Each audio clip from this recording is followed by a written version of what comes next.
ಶಶಿ ಶಶಿ ನಿಂಗೆ ಯಾವ್ದೋ ಕೊರಿಯರ್ ಬಂದಿದೆ ನೋಡು. ಕೊರಿಯರ ನಂಗ? ಪುಣೆಯಿಂದ.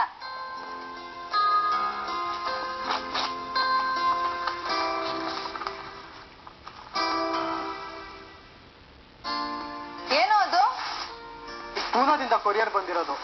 ನಾನು ಫ್ಲೋರಿಕಲ್ಚರ್ ವಿಷಯವಾಗಿ ಆ ಹಾಲೆಂಡ್ ಕಂಪನಿಗೆ ಲೆಟರ್ ಬರೆದಿದ್ದೆ, ನನಗೆ ಹೂವಿನ ಸಸಿಗಳು ಬೇಕು ಅಂತ. ಅದಕ್ಕೆ ಅವ್ರು ಉತ್ತರ ಕಳಿಸಿದ್ದಾರೆ. ನಾನು ಅವ್ರ ಅಕೌಂಟ್ಗೆ ದುಡ್ಡು ಟ್ರಾನ್ಸ್ಫರ್ ಮಾಡಿದ್ರೆ 1 ವಾರದಲ್ಲಿ ಸಸಿಗಳನ್ನ ಕಳಿಸ್ತಾರಂತೆ. ಎಷ್ಟು ದುಡ್ಡು?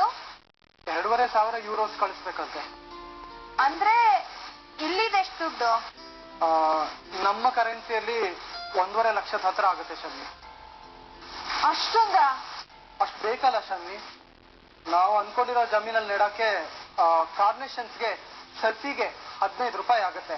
ನಮಗೊಂದು 60,000-70,000 ಗಿಡಗಳು ಬೇಕು. ಅಷ್ಟಕ್ಕೆ ಲೆಕ್ಕ ಹಾಕೊಂಡ್ರೆ ಆಲ್ಮೋಸ್ಟ್ 1 ಲಕ್ಷದ ಹತ್ರ ಬೇಕು. ಇನ್ನು ಜರ್ಬೆರಾನು ಅಷ್ಟೇ, ಸಸಿಗೆ 30 ರೂಪಾಯಿ. ನಾವೊಂದು 15,000 ಗಿಡ ನೆಡ್ತೀವಿ ಅಂತ ಇಟ್ಕೋ, ಅದಕ್ಕೊಂದು 50,000 ಬೇಕು.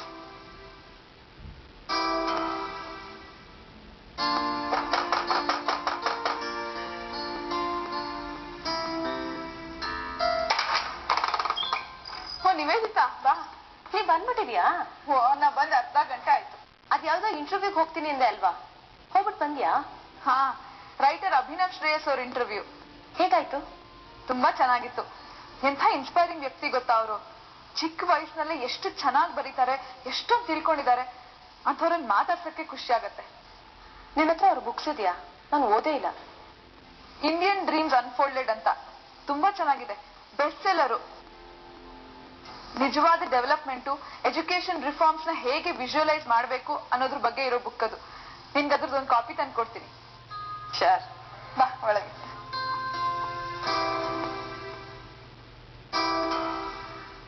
ಏನಿಬ್ರು ಹಾಗೆ ನೋಡ್ತಿದ್ರ? ಮನೆಗ್ ಬಂದವ್ರನ್ನ ಬನ್ನಿ ಅಂತ ಕರಿಬಾರ್ದಾ? ನಾವಿಬ್ರು ಅವಾಗ್ಲಿಂದ ಗಮನಿಸ್ತಾ ಇದೀವಿ. ಬಂದಾಗಿಂದ ಮಾತುಕತೆ ನಡೀತಾನೆ ಇದೆ. ಇವತ್ ನಿಮ್ ಮಾತುಕತೆ ಮುಗಿಸ್ತಿರೋ ಒಳಗ್ ಬರ್ತಿರೋ ಇಲ್ವೋ ಅಂತ ನೋಡ್ತಾ ಇದ್ವಿ. ನೀವೊಂದ್ ಮಾತು ಕೇಳ್ಬೇಡ ನಿವೇದಿತಾ, ಬಾ ಕೂತ್ಕೋ. ಇರ್ಲಿ ತಗೋ. ಇದ್ಯಾಕೆ? ನಾವಿಬ್ರು ಸೇರಿ ಡಾಕ್ಯುಮೆಂಟ್ರಿ ಮಾಡಿದ್ವಲ್ಲ, ಅದಕ್ಕೆ ನಿನ್ ಶೇರ್ 10,000 ರೂಪಾಯಿ. 10,000 ರೂಪಾಯ?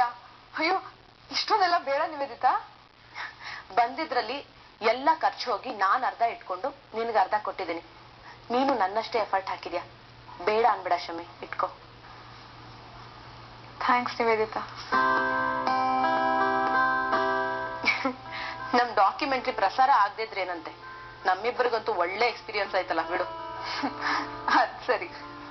ಥ್ಯಾಂಕ್ಸ್ ಶಮಿ, ನೀನ್ ಇದ್ದದಕ್ಕೆ ಅಂತ ದೊಡ್ಡ ಪ್ರಾಜೆಕ್ಟ್ ಮಾಡಕ್ಕೆ ನನಗೆ ಧೈರ್ಯ ಬಂದಿತ್ತು. ಇಲ್ಲಾಂದ್ರೆ ನಾನ್ ಮಾಡ್ತಾನೆ ಇರ್ಲಿಲ್ಲ. ಟೆಕ್ನಿಕಲಿ ನನಗೇನು ಗೊತ್ತಿಲ್ವಲ್ಲ.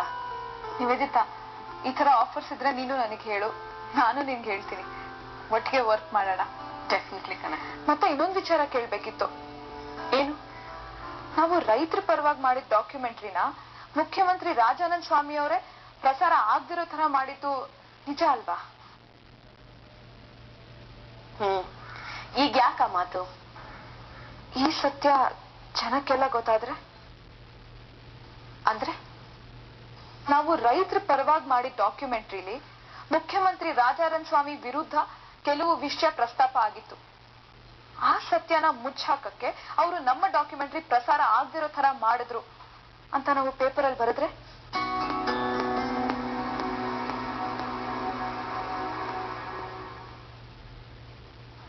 ನಮಗಾಗಿರೋ ಅನ್ಯಾಯಕ್ಕೆ ಅವ್ರಿಗೆ ಸರಿಯಾಗಿ ಬುದ್ಧಿ ಕಲಿಸ್ದಾಗತ್ತಲ್ವಾ? ಏನ್ ಹೇಳ್ತಿದ್ಯಾ ಶಮಿ? ನೀನ್ ಹಾಗೆಲ್ಲ ಮುಖ್ಯಮಂತ್ರಿಗಳನ್ನ ಎದುರು ಹಾಕೊಳಕ್ಕಾಗತ್ತಾ? ಅಲ್ಲ ಶಮ್ಮಿ, ರಾಜಾನಂದ್ ಸ್ವಾಮಿ ಕಡೆಯವರೆಲ್ಲ ತುಂಬಾ ಡೇಂಜರಸ್. ಅವ್ರ ಬಗ್ಗೆ ಪೇಪರ್ ಅಲ್ಲಿ ಹಾಗೆ ಬರ್ದ್ರೆ ಅವ್ರು ಸುಮ್ನೆ ಬಿಡ್ತಾರ? ರಂಜನಾಲ್ ಮಿಶ್ರಾ ವಿಷಯವಾಗಿ ನಾವು ಸುಮ್ನೆ ಧರಣಿ ಕೂತಿದ್ದಕ್ಕೆ ನನ್ನ ಮರ್ಡರ್ ಕೇಸಲ್ಲಿ ಫಿಕ್ಸ್ ಹಾಕಿದ್ರು. ಇದು ನೀನ್ ಡೈರೆಕ್ಟ್ ಆಗಿ ಅವ್ರ ಮೇಲೆ ಪೇಪರ್ ಈ ತರ ಅಟ್ಯಾಕ್ ಮಾಡಿದ್ರೆ ಅವ್ರು ಸುಮ್ನೆ ಬಿಡ್ತಾರ ಹೇಳು? ಹಾಗಂತ ನಾವ್ ಹೆದರ್ಕೊಂಡು ಸುಮ್ನೆ ಬಿಡಕ್ಕಾಗತ್ತಾ? ಅವ್ರ ಅನ್ಯಾಯ ಮಾಡ್ತಾನೆ ಇರ್ತಾರೆ, ನಾವ್ ಸಹಿಸ್ಕೊಂಡು ಸುಮ್ನೆನೆ ಇರ್ಬೇಕಾಗತ್ತೆ. ಹಾಗಲ್ಲ ಶಮಿ ನಾವ್ ಹೇಳ್ತಾ ಇರೋದು. ನೀವೆಲ್ಲ ಹೊರಗಡೆ ಒಬ್ರೊಬ್ರೆ ಓಡಾಡ್ತೀರಾ. ನಾಳೆ ದಿನ ಅವ್ರ ಕಡೆಯಿಂದ ಏನಾದ್ರು ಹೆಚ್ಚು ಕಮ್ಮಿ ಆದ್ರೆ ಮೊದ್ಲೇ ಮುಖ್ಯಮಂತ್ರಿ ಬೇರೆಯವರು, ಅವ್ರ ಹತ್ರ ಪವರ್ ಇದೆ. ನೋಡು, ನೀನ್ ಇವಾಗ ದುಡುಕಿ ತಗೊಳ್ಳೋ ನಿರ್ಧಾರಕ್ಕೆ ನಾಳೆ ದಿನ ಪಶ್ಚಾತ್ತಾಪ ಪಡೋ ಹಾಗಾಗ್ಬಾರ್ದು. ಯೋಚನೆ ಮಾಡು.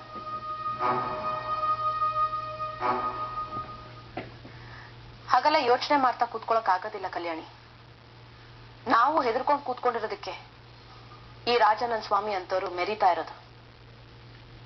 ಅವ್ರ ಹತ್ರ ಪವರ್ ಇರಬಹುದು, ಆದ್ರೆ ನಮ್ ಕಡೆ ನ್ಯಾಯ ಇದೆ. ನಮ್ ಕೈಲಾದ ಮಟ್ಟಕ್ಕೆ ನಾವು ಅನ್ಯಾಯನ ವಿರೋಧಿಸೋಣ. ಅನ್ಯಾಯನ ಸಹಿಸ್ಕೊಳ್ಳೋದು ಅಪರಾಧ ಅಲ್ವಾ?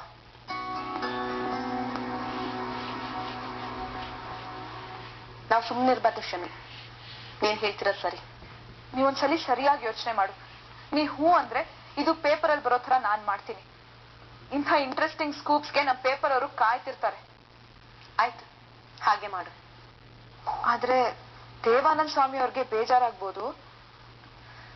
ಆದ್ರೆ ಆಗ್ಲಿ, ಸತ್ಯ ಕಹಿ, ಅದನ್ನ ತಡ್ಕೊಳ್ಳೋ ಶಕ್ತಿ ಇರ್ಬೇಕು.